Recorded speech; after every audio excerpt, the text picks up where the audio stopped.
So hey, what's up guys? We are back with a new video. This is Shivam. This is Neha and you are watching Beat Blaster.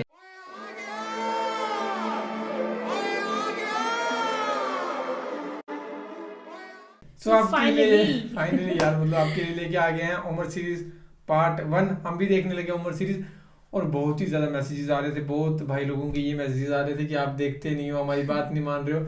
So Umar series start करने लगे। मतलब मेरा पहले ये planning था कि मोहम्मद सब के लिए खत्म होने दे। अच्छा हाँ। उसके बाद उमर सीरीज स्टार्ट करें है ना, क्योंकि ये बहुत लंबी सीरीज है तो फिर ना ये ढंग से कवर हो पाएगी ना वो हो पाएगी ना। सो देखते हैं अब क्या होता है, कैसे रहता है। अभी तो आधे कह रहे हैं कि हजरत यूसुफ सीरीज भी स्टार्ट करो। सो देखेंगे जो भी रहेगा। करेंगे जब हम मोहम्मद सीरीज खत्म करेंगे उसके बाद। पर मोहम्मद इस सीरीज के 30 पार्ट है और मोहम्मद सीरीज के अभी बचे हुए हैं 45 पार्ट। हाँ 45 बचे हैं तो वो लंबी है, ये छोटी है ना। देखते हैं कैसे एडजस्ट करना है। लेकिन मुझे पर्सनली बहुत पसंद आती है सीरीज जो है ना, एडवेंचर टाइप मुझे बहुत पसंद आती है। और दूसरी बात है ये वीडियो वाली है, विजुअल वाली है ना। सो मजा आएगा यार ये देखने, जैसे आर्तुरुल है ना वैसे। और दूसरी बात ये है कि जो सबसे मेन बात है ये कि एपिसोड 1 है हमारे पास सिर्फ। बाकी हमें लिंक तो आप सभी भेज रहे हो, वो जो गूगल पे है फर्स्ट 30 पार्ट वो डाउनलोड नहीं हो रही है। हमने पूरा जोर लगा लिया अपनी तरफ से ना, वो हम देख पा रहे हैं। हम उसकी स्क्रीन रिकॉर्डिंग भी कर लेते लेकिन वो भी नहीं हो रही है क्योंकि कुछ भी नहीं हो रहा। सो बाकी ये है कि अब आप हमें YouTube से 2 बताओ, सजेस्ट करो कि कैसे करें रिएक्शन, क्योंकि फर्स्ट पार्ट है हमारे पास है। ये कर देते हैं, उसके बाद देखते हैं सेकंड कब मिलता है। सो बस ये है कि इसको इतना ज्यादा शेयर करना, सभी इतना ज्यादा प्यार करना, लास्ट तक देखना कि मजा आया हमें नेक्स्ट पार्ट देखने के लिए, कि पूरा जो भी अपनी कम्युनिटी के लोग हैं, अपने सब्सक्राइबर सारे के सारे देखें और मजा आया हमारे साथ देखें ना। सो करते हैं प्ले, फिर करते हैं बाकी बातें डिस्कस। वीडियो का लिंक फिलहाल डिस्क्रिप्शन में दे रहा हूँ। सो करें प्ले। अब यार बहुत एक्साइटमेंट हो रही है आज उमर के बारे में जानने के लिए। देखते हैं इनका बर्थ मतलब बचपन से शुरू से बताते हैं, बीच से स्टार्ट होती है, कैसा रहता है। तो देखते हैं और बीच में हम डिस्कस करते रहेंगे जो चीजें हमसे स्किप होंगी वो आप बताना। हमें बहुत लोग कहते हैं कि वीडियो को मत रोकना पड़ेगी कुछ चीजें जानने के लिए। और जो हमें कहते हैं कि डिस्कशन आप लास्ट में किया करो। मैंने लास्ट में याद रहते नहीं है। मैंने कमेंट पढ़े आज हमें बहुत सारे ऐसे कमेंट्स आए थे। लास्ट तक याद किसको रहे। अब 10 बातें होंगी, 10 में से 8 तो भूल ही जाएंगी, हमें 2 ही याद रहेंगी, ऐसा होता है। तो तभी हम करते हैं और देखते हैं इसमें जैसा भी रहेगा। करते हैं पहले प्ले।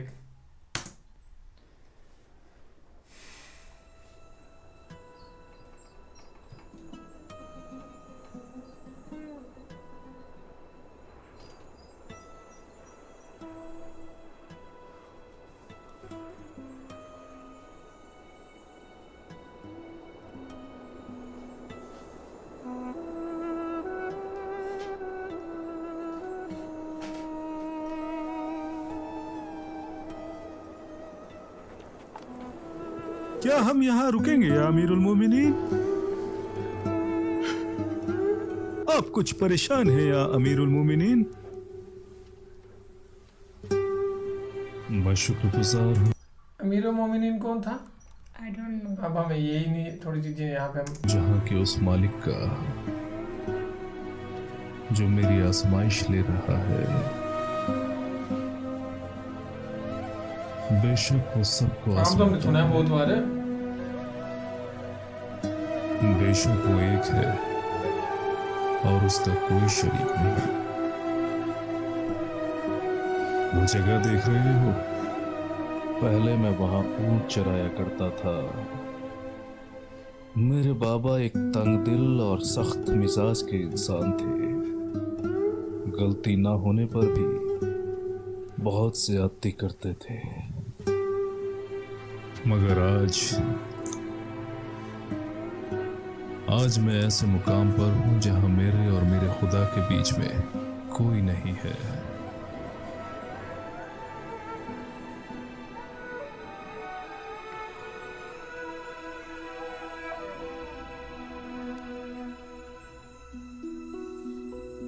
अच्छा सोचने लग पड़े। नबी के मिशन से 6 साल पहले क्या हुआ? ये सोच रहे हैं आई थिंक। हाँ है ना, बस सोच रहे हैं ये। पर ये चलो यार आगे देखिए, स्टोरी पता लगेगा। हम स्टार्टिंग में इतना ज्यादा वो होने लग पड़ेगी क्या होगा क्या है क्या नहीं। तभी आया 6 years बिफोर द मेंशन।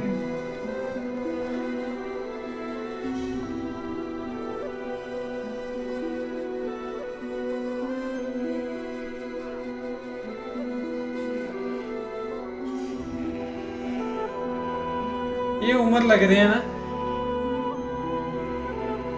शायद।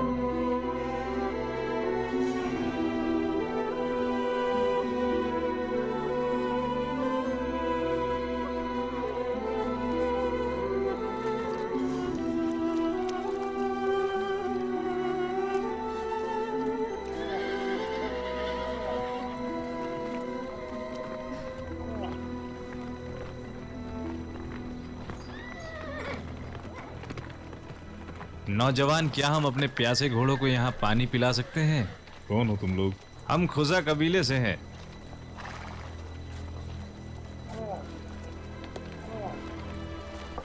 ना कहूँ तो?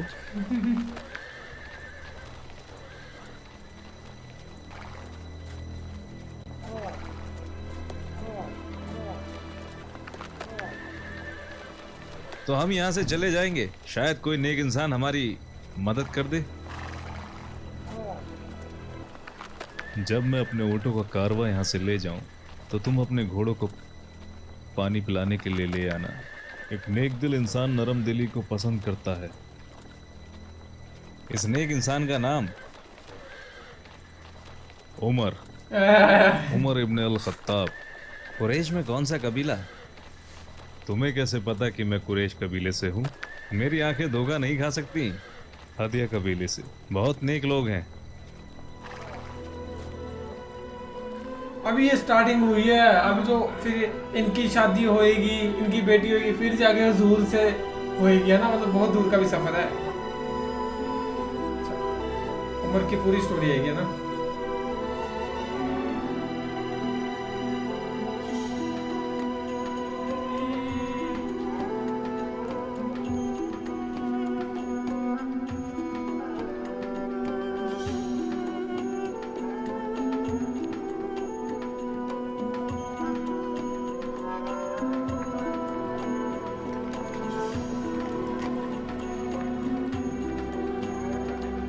ब्राइटनेस लग रही है। क्या हुआ? ब्राइटनेस कम लग रही है, आपको लग रही है? मेरे को अच्छी खासी है। इसकी थोड़ी ऐसी है ना बनाई हुई है, कलर ऐसे हैं इसके ना।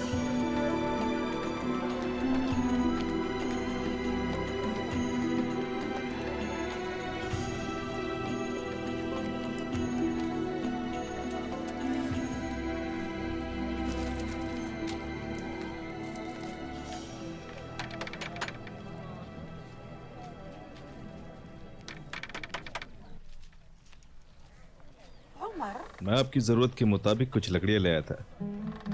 सुनो, पहले अंदर आ जाओ, पहले कुछ खा लो। नहीं, अभी नहीं। अभी ये लकड़ियां मुझे और बाकी जगह भी पहुंचानी है और उसके बाद मुझे ऊँटों के पास भी वापस जाना है। तुम्हारे अब्बा तुमसे बहुत काम लेते हैं, मैं उनसे बात करूंगी। आप तो जानती हैं मैं काम से बिल्कुल नहीं घबराता। वो तो तुम हो ही बेटा। ऊपर वाला तुम्हें खूब सलामती और तरक्की दे। उमर, जरा एक सुनो।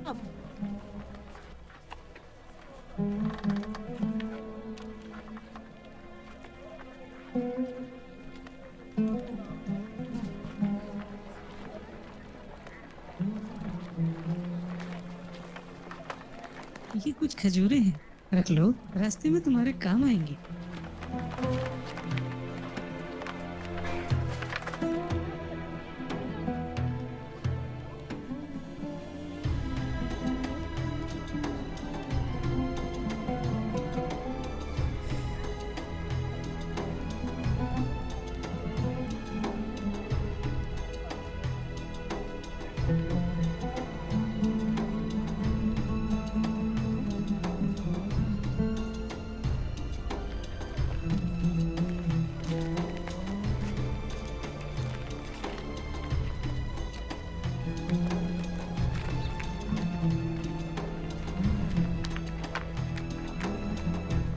तुम इस वक्त घर कैसे आ गए? ऊंट कहाँ है? मैं अपनी खालाओं के लिए कुछ लकड़ियां लेकर आया था। ऊंट कहाँ है? आपके ऊँट बिल्कुल ठीक हैं।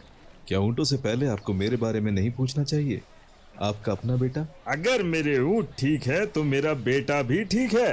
तो मुझ पर भरोसा रखिए, आपके ऊँट मंजानन घाटी में बिल्कुल ठीक हैं। मैंने उनको तब तक नहीं छोड़ा जब... किसने कहा तुम्हें यहाँ आने को? कोई और उन्हें लेके भाग गया तो? कौन ऐसी जरूरत करेगा जब उस पे आपका अपना निशान मौजूद है? अल खत्ताब का अब वो रुतबा नहीं रहा जो उतबा इब्ने रबिया का है, या अल वलीद इब्ने अल मुगीरा, सरदार मखजूम, या... तो क्या हम कुरैश कबीले से नहीं हैं, जो सभी कबीलों का सरदार है? सही कहा, मगर जब से सारे अरबी हमसे दुश्मनी रखने लगे और हमारे लोगों ने हमारा साथ दिया, तब से हमारी स्थिति पहले जैसी नहीं रही।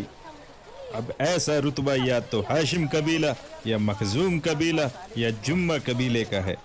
और वैसे भी लोगों का रुतबा या तो उनकी माल दौलत या तिजारत से बढ़ता है, और अगर तुम यहाँ खड़े रहकर मुझसे बहस करोगे और तुम्हारे बाप के ऊँट कोई और ले गया तो। आपने अभी दौलत और तिजारत की बात कही, क्या मैं कुछ तिजारत कर सकता हूँ? क्या कहा? तुम तिजारत करोगे? पैसा कहाँ से लाओगे? अपने अब्बा से, यानी अल खत्ताब। अल खत्ताब का पैसा मरते दम तक अल खत्ताब का है और इसमें कोई भी शरीक नहीं है। और तुम्हें क्या लगता है तुम्हारा बाप सोने और चांदी के खजाने पे सोता है? आप मुझसे हमेशा एक नौकर की तरह पेश आते हैं, क्या मैं आपका बेटा नहीं हूँ? अगर तुम मुझसे यहाँ खड़े रहकर बहस करते रहोगे और मेरे ऊँट कोई और चोरी करके ले गया तो जान लो तुम मेरे बेटे भी नहीं रहोगे। मुझे सारी रात उस घाटी में गुजारनी है, तो क्या मैं कुछ खाऊं भी ना? और रात के लिए भी मैं कुछ बांध के लेके जाना चाहता हूँ। क्या तुम पागल हो गए हो? अगर यहीं रहकर आराम करते रहोगे तो वहाँ घाटी में कब पहुँचोगे? आपको नहीं आप लगता मैं इतनी strict हैं। दूर का सफर तय करके मक्का पहुंचा हूँ? कम से कम मेरा नहीं तो इस गधे का तो ख्याल कीजिए, इसको भी आराम की जरूरत है। तुम आखिर यहाँ आए ही क्यों थे? क्या मैंने कहा था तुमसे तुम अपनी खाला के लिए लकड़ियाँ लेकर आओ? क्या मुझे अपनी खाला की बात नहीं माननी चाहिए थी? तुम्हें अपने बाप की बात माननी चाहिए थी। वो हमसे अलग तो नहीं है। मैंने अगर अपनी खाला की बात मानी तो इसका मतलब ये। यहाँ से जल्दी जाओ, जाओ। अगर आपको एतराज़ ना हो तो मैं कुछ अर्ज करूं अब्बा जी। क्यों ना आज रात आप उमर को यहाँ आराम करने दीजिए और इनकी जगह मैं जाकर ऊँटों को चरा के आता हूँ। तुम ऊँटों को चराओगे? आप मेरी तारीफ कर रहे हैं या मजाक बना रहे हैं? दोनों में से कुछ भी नहीं, लेकिन जो तुम्हारा भाई कर सकता है वो तुम नहीं कर सकते और जो तुम कर सकते हो वो तुम्हारा भाई नहीं कर सकता। जो अपनी जबान का पक्का है उसे कभी नकारा नहीं जा सकता, और जो मजबूती के साथ अपने पांव जमाता है वो कभी लड़खड़ा नहीं सकता। और जो मौत से डरता है मौत उसे उतना ही डराएगी। अगर किसी के पास दीन और दुनिया की दौलत है और वो अपने लोगों की ही मदद ना करे, उसका हश्र बहुत बुरा होगा। अरे तुम इतनी रात को यहाँ क्या कर रहे हो? कोई बुरी खबर लाए हो क्या? मैं तुम्हारे खाने के लिए कुछ लाया था। तुमने इतनी दूर का रास्ता तय किया सिर्फ मेरे खाने के लिए, पर मैंने अपनी भूख शांत कर ली है। सच बताऊं तो मैं रोज़ रोज़ की उन मीटिंग से उकता गया था। वहाँ सिर्फ हमारे पुरखों की तारीफ़ें और तिजारत की ही बातें होती हैं। यहाँ तुम बिल्कुल सही जगह बैठे हो, सिवाय इसके कि अल खत्ताब तुमसे बहुत काम लेते हैं। मैं काम से नहीं घबराता। खुली जगह में जीवन आपको तेज विचार, दृष्टि, शुद्ध भावनाओं और निर्विरोध प्रकृति की स्पष्टता देता है। यदि आप पशुओं के झुंड के साथ काम करते हैं तो आपको पता चल जाएगा कि उन्हें उचित व्यवस्था की ज़रूरत है। आप जल्द ही उन्हें व्यक्तिगत रूप में पहचान सकेंगे। हर किसी के अपने तरीके, गुस्सा, क्षमता और ज़रूरतें होती हैं। हर कोई अपने झुंड में रहता है, लेकिन कोई भी दो जानवर एक समान नहीं होते। अगर आप इस बात को पूरी तरह जान जाते हैं तो आप उन्हें एक झुंड के रूप में व्यवस्थित कर देते हैं। मगर जब आप उन्हें व्यक्तिगत रूप से देखते हैं तो आप उनसे उतनी ही मोहब्बत करते हैं जैसे एक माँ अपने बच्चों से करती है।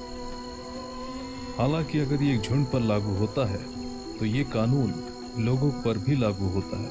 उनका जीवन तब तक आगे नहीं बढ़ सकता जब तक उनके मामलों की व्यवस्था करने के लिए ऐसे लोगों जो उनके जीवन को एक सही राह पर ले जाए। एक भेड़िया केवल एक भेड़ को अकेले देखकर ही उस पर हमला करता है। यदि लोग एक साथ रहें तो प्रत्येक का अपना व्यक्तित्व, बुद्धि होती है और वो एक दूसरे को व्यवस्थित कर पाते हैं। अगर ऐसा नहीं होता तो लोगों को कभी एक दूसरे की आवश्यकता नहीं पड़ती। लोगों के यही मतभेद उन्हें साथ लाने में मदद करते हैं। हालांकि तुम्हारी उम्र कम है, मगर तुम बहुत होशियार हो उमर। अपने ही लोग तुम्हें आगे बढ़ने से रोकते हैं, लेकिन मैं ऐसा होने नहीं दूंगा।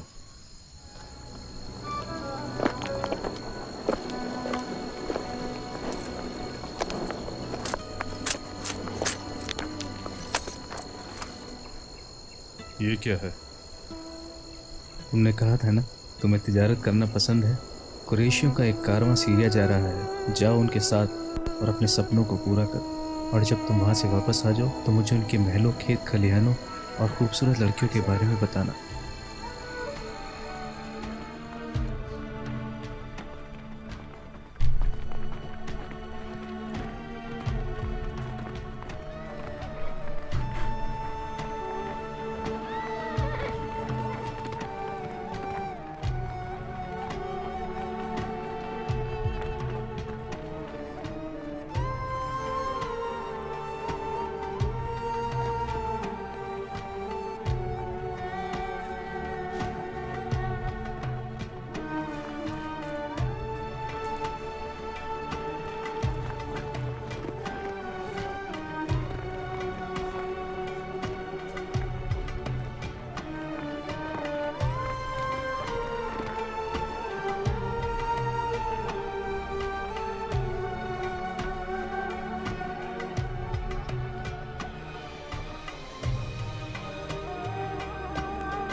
मेरे दोस्त उमर गस्सान के सरदार। संभल के भाई, अगर खलीफा गस्सान ने सुन लिया ना, बादशाह से मेरी शिकायत कर देगा, और मैं तो बस एक व्यापारी हूँ, एक व्यापारी। और सब मेरे दोस्त उमर, कैसे हो? मैं अच्छा हूँ, तुम कैसे हो? चेंज हो मैं भी अच्छा हूँ। काफी चेंज हो गया। मक्का में सब कैसा है? ठीक है, इनसे मिलो, ये मेरे कुछ बिजनतानी दोस्त हैं और तिजारत में मेरे भागीदार भी। मैंने इन्हें तुम्हारे बारे में बताया है, ये कहकर कि तुम एक बहुत ईमानदार शख्स हो और अपना सामान ज्यादा दामों पर नहीं बेचते। तुमने तो मेरा सामान भी नहीं देखा और अभी से मोल भाव करने लगे, जैसा तुम हमेशा करते हो। तुमने तो अभी से मेरी तारीफें करनी शुरू कर दी ताकि मैं तुमसे मोल भाव ही ना कर सकूं। तुम्हें लगता है कि उमर तुम्हारी बातों में आएगा? मैं ज्यादा दाम नहीं मांगूंगा और तुम भी ऐसा ही करोगे। मैं यहाँ अपना सामान बेचने आया हूँ ताकि तुम्हारा सामान खरीद सकूं, और तारीफ के बदले में तारीफ ही मिलेगी। क्या तुम अपने इन बिजांतीनी भाइयों की तरफ से मोल भाव कर रहे हो? तुम्हें तो मेरी तरफ से बोलना चाहिए, क्योंकि तुम और मैं एक ही शहर से हैं। और तुमने सही कहा, लेकिन अब मैंने इनका दीन अपना लिया है और मैं यहाँ का नागरिक हूँ। क्यों ना तुम भी कुछ ऐसा ही कर लो और फिर तुम मेरे दोनों तरफ से भाई हो जाओगे। क्या पता मैं कल तुम्हें बिजांतीनी बादशाह से मिलवा दूँ और तुम्हें कुछ फायदा हो जाए। अगर ऐसा होता है तो तुम यही रहोगे और मेरे भाई बनकर रहोगे। सीरिया में रहने का अपना अलग ही मजा है। यहाँ के बाग बगीचे और हरियाली अरब की रेतीली जिंदगी से कहीं बेहतर है। बस तुम तिजारत की बात करने आए थे, आओ तिजारत ही करते हैं। ठीक है, बिजनेस तुम क्या लाए हो हमारे लिए? मेरे पास बेहतरीन इत्र, गोंद, खुशबू, खजूर और यमन का कुछ सामान है। क्या तुम अभी सीनिया में बना हाथी दांत का कुछ सामान लाए हो? नहीं, लेकिन मेरे कुछ दोस्त हैं जिनसे मैं ये ला सकता हूँ, और आबनूस वो भी।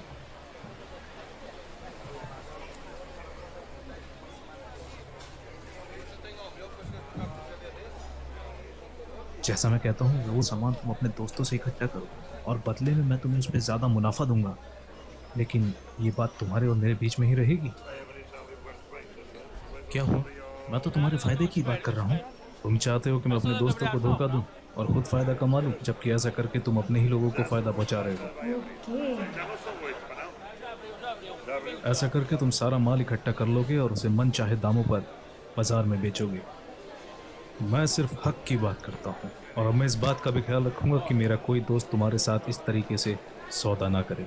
अगर तुम किसी के साथ धोखा करोगे तो कल तुम्हारे साथ भी धोखा होगा। क्या तुम्हारे दीन ने तुम्हें ये सिखाया है उमर? मेरा मतलब जिन बुतों की तुम पूजा करते हो। अगर मुझे मेरा दीन ने भी ये नहीं सिखाया होता तो मेरी ईमानदारी और मेरे अखलाक इसकी इजाज़त नहीं देते। और तुम्हारा दीन क्या कहता है? क्या पैसा ही तुम्हारा दीन हो गया है?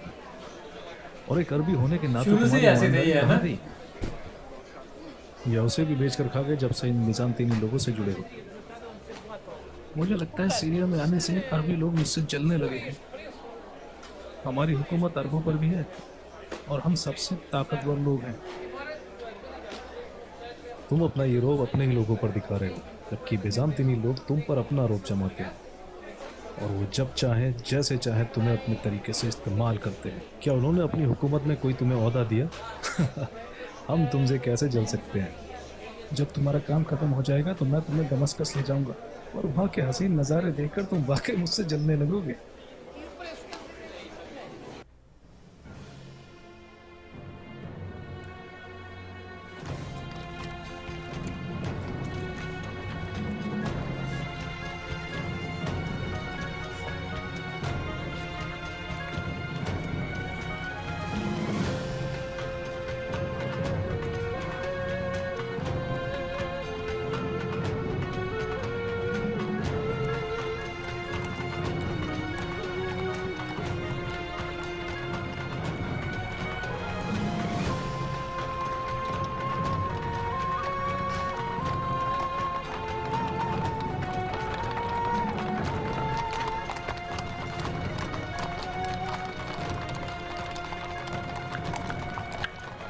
तुम दोनों अंधे हो क्या? देख कर नहीं चल सकते?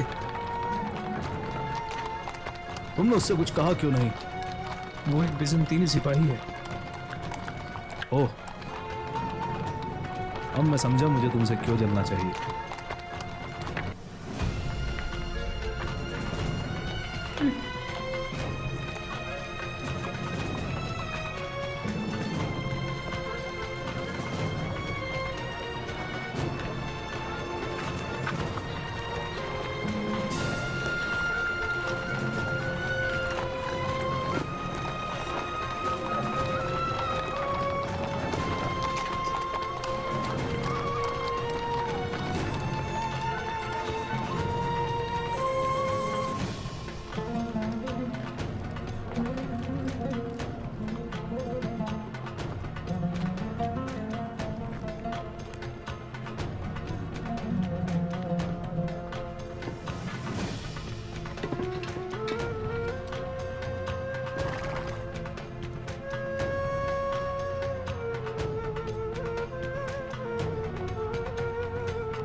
नबी के मिशन से 1 साल पहले।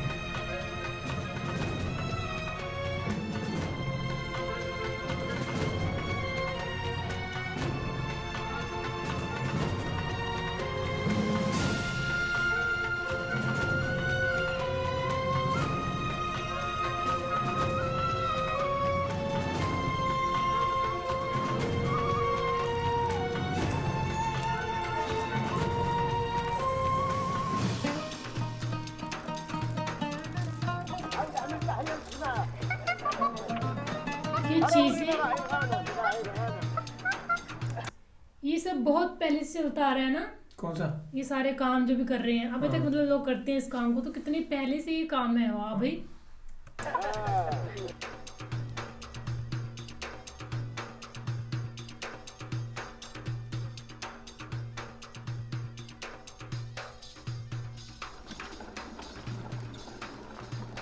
कितनी कमाल की शेप बनती है यार, ऐसे बड़ा मजा आता है देखने का ना। अभी तो कहाँ ही मिलता है देखने को बस।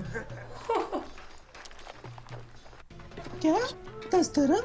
ये तो बहुत ज्यादा है। यकीन मानो मुझे इस पे सिर्फ आधे दरहम का ही फायदा हो रहा है, बाकी तुम्हारी मर्जी, लो या ना लो। ये कैसा माल बेच रहे हो तुम सफवान साहब? सिर्फ 1 और 2 दरहम के लिए तुम इस हसीना को नाराज कर रहे हो? मालिक, मैं तो बस आपका एक छोटा सा खादिम हूँ, तो आपके अब्बा ने ही मेरे लिए दाम तय किए हैं, इसलिए मैं इन्हीं दामों पर ही बेचता हूँ। ठीक है, इस हसीना को उतने में ही दे दो जितने में ये खरीदना चाहती है, जैसा आप कहें मालिक। अगर तुम इसी तरह अपनी दौलत इन हसीनाओं पर उड़ाते रहे तो एक दिन तुम भी गरीबी में आ जाओगे। इससे मुझे कोई फर्क नहीं पड़ता। जानते हो क्यों? सोने की कीमत हमेशा ज्यादा होती है क्योंकि बहुत कम पाया जाता है, जबकि दूसरी धातुएं बहुत सस्ती मिल जाती हैं।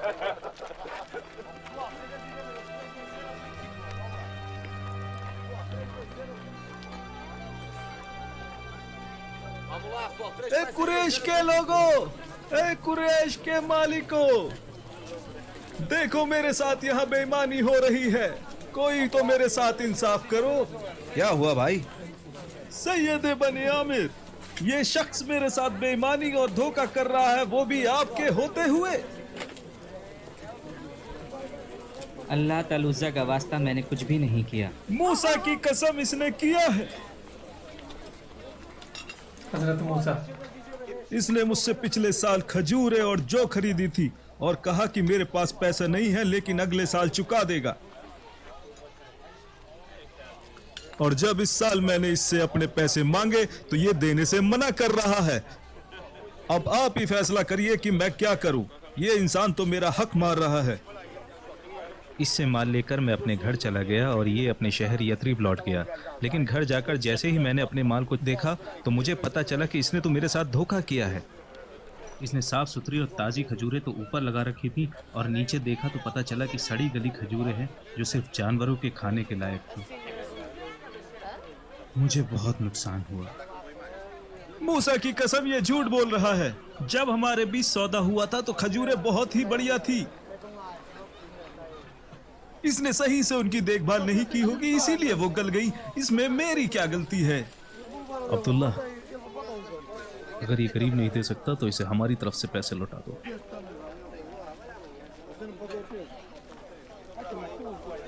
अब ये यहूदी बाहर जाकर ये तो नहीं बोलेगा कि खजरज में जाकर इसका कोई हक मारा गया था। तुम में से जो भी झूठ बोल रहा है उस पर लानत बरसेगी। झूठ बोलने वाला तबाह हो जाए। अल्लाह का वास्ता, अगर अबू जैद ना होते तो मैं आज तुझे यहीं मारता और अपने लोगों को बुलवा के तुझे यहाँ से बाहर फिकवा देता। मुझे मारेगा? तुझे क्या लगता है मैंने चूड़ियां पहनी है? जब वो आएगा तो हम तुम्हें चुन चुन के कत्ल करेंगे, किसी को भी नहीं बख्शा जाएगा।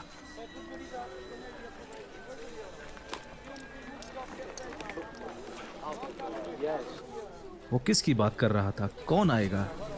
जब भी उनका अरबों से झगड़ा होता है वो उनके आने की ही बात करते हैं, ये सोचकर कि उनकी मदद से वो सभी लोगों पर राज करेंगे और उनके आने का वक्त करीब आ चुका है।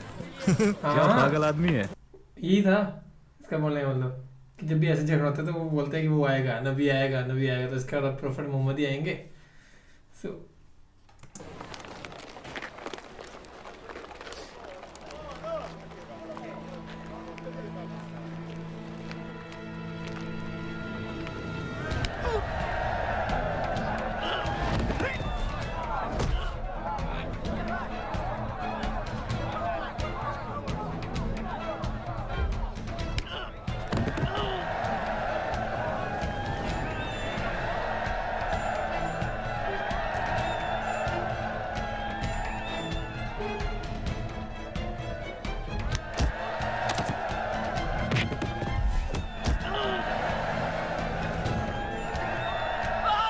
है कोई जो तुम में मेरा मुकाबला करेगा? है कोई ऐसा ताकतवर इंसान? है कोई?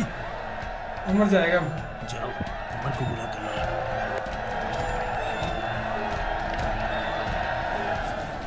उमर, हमारे बीच में तुम सबसे बढ़िया शायर हो। हमने जितनों को भी सुना उनमें से तुम अव्वल हो। मैंने अलखंसा को सुना है, वो एक वक्त बड़े बुरे दौर से गुजर रही थी, मगर जब वो शायरी करती है तो अपने साथ साथ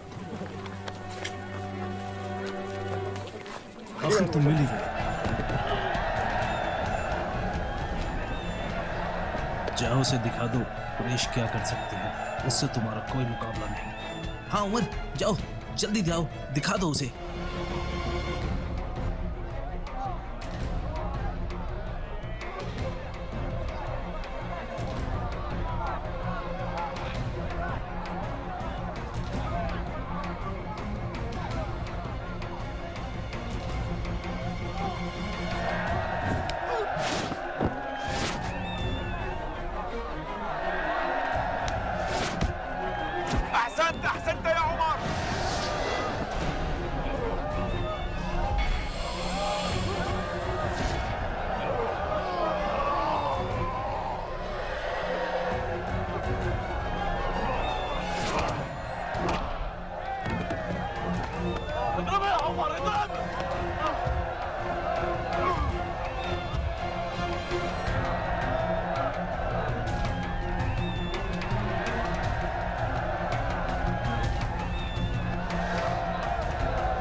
ये है कुरैशियों का असली मर्द, ताकतवर, ज़हीन और जो किसी को भी पल में धूल चटा दे, वो है ये उमर। और तुम में से अगर कोई ये सोचता है कि उमर से जीत जाएगा तो आए मैदान में और आजमा ले कौन ज्यादा ताकतवर है। इस इंसान में वो सारी खूबियां हैं जो ऊपर वाले ने हम कुरैशियों को बख्शी है।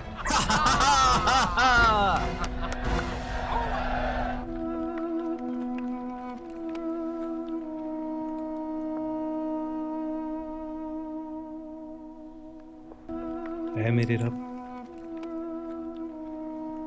ये तेरा मुकद्दस घर है, इसके मानने वालों को सभी बुराइयों से दूर रख और हमारी बिस्मिल्लाहिर्रहमानिर्रहीम।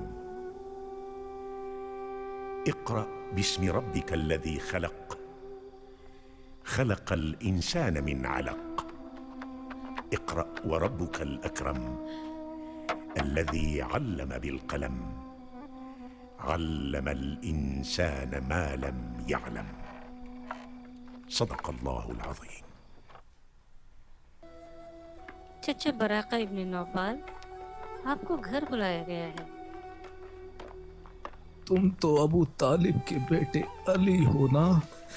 अगर इस वक्त मुझे बुलाया जा रहा है तो जरूर कोई गंभीर मसला होगा। या अली या अली।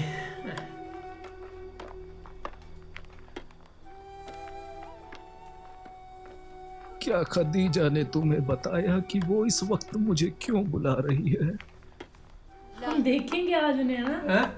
हम उन्हें आज देखेंगे, मतलब सब आगे उसमें।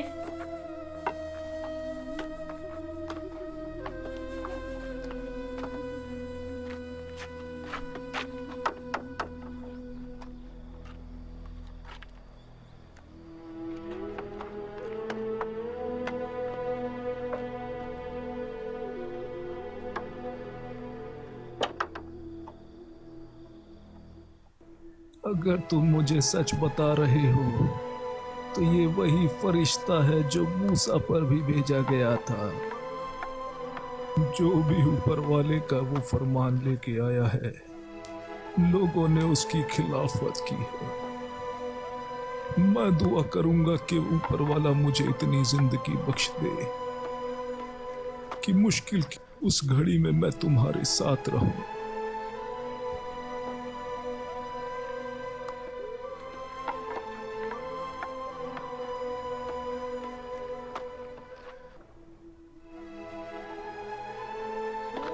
बच्चे, हमेशा अपने भाई का साथ देना। ये भी किसके पास गए थे? खदीजा के पास। हाँ। ये बोला पर खदीजा का फेस नहीं दिखाया, फिर ये प्रॉफिट मोहम्मद का फेस भी नहीं दिखाएंगे, यहाँ तक कैसा है ना? यस। ओके कि वो फरमान लेके आया है जो दो जहां के मालिक ने उसको देने को कहा है।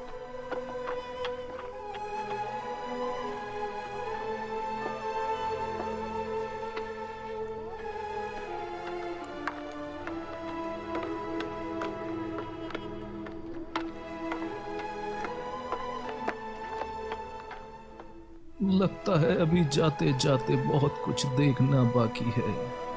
और अभी आप हमें कमेंट्स में ये मत बताना कि फेस दिखाया है प्रॉफिट मोहम्मद का, ये हमारी अपनी एक्साइटमेंट है, ये चीज़ प्लीज़ कमेंट्स में कोई मत बताना, ये हम खुद देखेंगे इसके बीच में, ठीक है?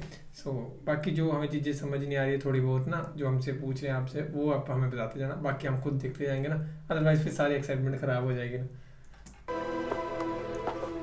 बिस्मिल्लाहिर्रहमानिर्रहीम। या अय्युहल मुद्दत्थिर कुम फअंदिर वरब्बक फकब्बिर वथियाबक फतहहिर वर्रुज्ज फहजुर वला तमनुन तस्तक्थिर। सदक़ल्लाहुल अज़ीम। बस सो ये तो पार्ट यहीं तक ही है, लेकिन एक्साइटमेंट इस चीज़ को लेके हो रही है ना, क्योंकि अभी वो गए थे तो वो प्रॉफिट मोहम्मद के पास ही गए थे। कौन? ये जो लेके गए आले लेके गए उनको, बूढ़े अंकल को उनके पास ना, तो आई थिंक ये प्रॉफिट मोहम्मद के पास ही गए, क्योंकि वो कह रहे थे कि अल्लाह ने इनको भेजा हुआ है, और या फिर कुछ पैगाम लेके भेजा हुआ, तो आई थिंक उसी की बात कर रहे हैं वो। हम देखेंगे नेक्स्ट पार्ट में। इतनी जल्दी कैसे यार, अभी तो कुछ यार, अभी तो बहुत छोटा है, अली भी बहुत छोटा है यार, अली छोटा है था वैसे भी प्रॉफिट मोहम्मद से, तो इतना ये चीज़ लास्ट की कन्फ्यूजन सी हो गई अब थोड़ी, है ना? अब अच्छा ये बता दो कि प्रॉफिट मोहम्मद के पास गए थे, प्रॉफिट मोहम्मद अभी मतलब आ चुके हैं इस दुनिया में अभी या नहीं आए हुए हैं, ये बताना जरूर कमेंट में लास्ट में। पर हज़रत खदीजा के पास क्यों जाएंगे? वो नाम तो खदीजा के लिया था लास्ट में, हज़रत खदीजा बुला रहे हैं आपको। हाँ, तो प्रॉफिट मोहम्मद छोटे थे, हज़रत अली बड़े थे। हज़रत खदीजा तो बड़ी थी प्रॉफिट मोहम्मद से, वो तो मुझे पता है। हाँ, हज़रत अली छोटे थे मेरे ख्याल से, यहाँ मेरा गैस है। हम काफी कंफ्यूज हो रहे हैं, लेकिन क्योंकि चाचा का बेटा था, छोटे हुए, वो किसी बात है। हाँ, हाँ, और छोटा था तभी अपनी बेटी के साथ शादी करवाई, है ना? हाँ, तो मेरे ख्याल से प्रॉफिट मोहम्मद के पास की जहाँ तक गैस है। अब बाकी आपसे भी बताना कमेंट में जो भी है, बाकी फेसबुक वाली बात मत बताना, वो हम खुद देखेंगे। सो अगर प्रॉफिट मोहम्मद के पास ही गए हैं तो आई थिंक वीडियो में फेस नहीं दिखाएंगे, अगर दिखाना होता तो भी दिखाए थे, या जैसा भी होएगा। तो ये थी, हमारे साथ बने रहिए। हाँ, बस एक्साइटमेंट हो रही है, नेक्स्ट पार्ट यूट्यूब पे है तो वो ढूंढ के दो, वीडियो शायद डाउनलोड ना हो, बाकी तो हम पूरा जोर लगाएंगे अपनी तरफ से एक बार फिर से, पर मैं लगा लिया जितना लगाना था, अब शायद डाउनलोड मेरे से नहीं हो रही है। तो मेरे को कोई पूरी या तो पूरा मेथड स्क्रीन रिकॉर्डिंग करके मेरे को वीडियो बना के भेज दो कि ऐसे ऐसे करना है, समझा दो, तो फिर मैं देखता हूँ, है ना? सो बाकी ये थी, और आगे इंटरेस्ट बढ़ेगा सीरीज़ का। सो हमारे साथ रहिएगा और देखते रहिएगा। बाकी फिलहाल इस वीडियो में ज़्यादा guys, thank you so much for watching the video. मिलते हैं नेक्स्ट वीडियो में।